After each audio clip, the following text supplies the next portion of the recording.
Hello, my name is Jennifer Spoeri, and I'm the Executive Director of the National Adult Protective Services Association, or NAPSA. I want to first thank you for inviting me to speak briefly from a national perspective on World Elder Abuse Awareness Day.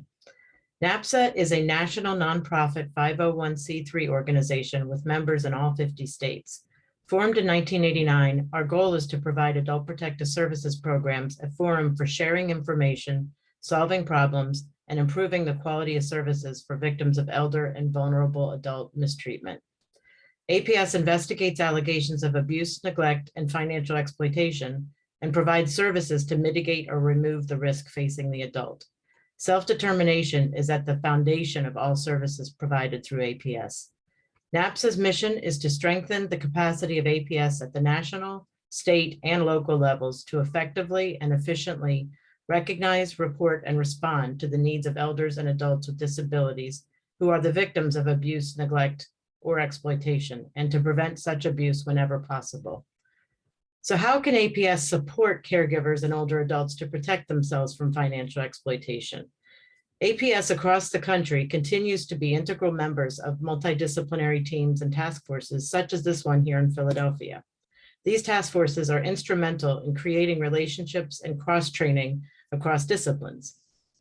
Each member of a task force, whether local, state, or national, have individual skills and tools that can be used collectively and collaboratively to prevent or stop abuse, neglect, and/or exploitation.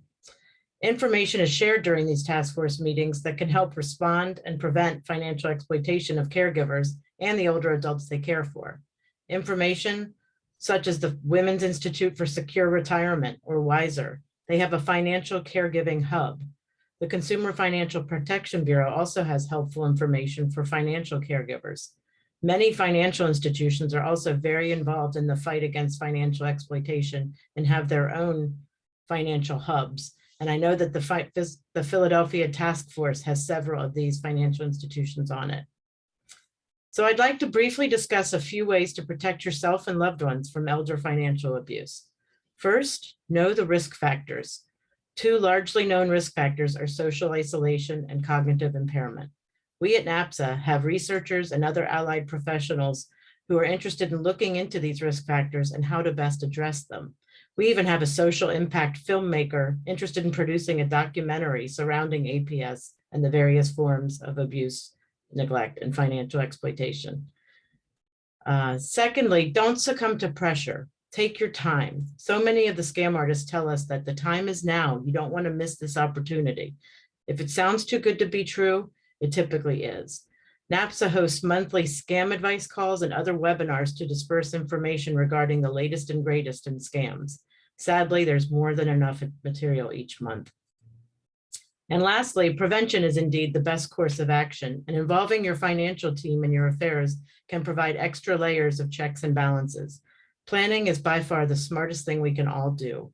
Have those difficult conversations and consult your legal advocates, like the ones on the Philadelphia Financial Exploitation Prevention Task Force. Again, thank you for inviting me to present such important information in honor of World Elder Abuse Awareness Day. And I commend the members of the Philadelphia Financial Exploitation Prevention Task Force for the great work that they're doing for our older Philadelphians. Thank you.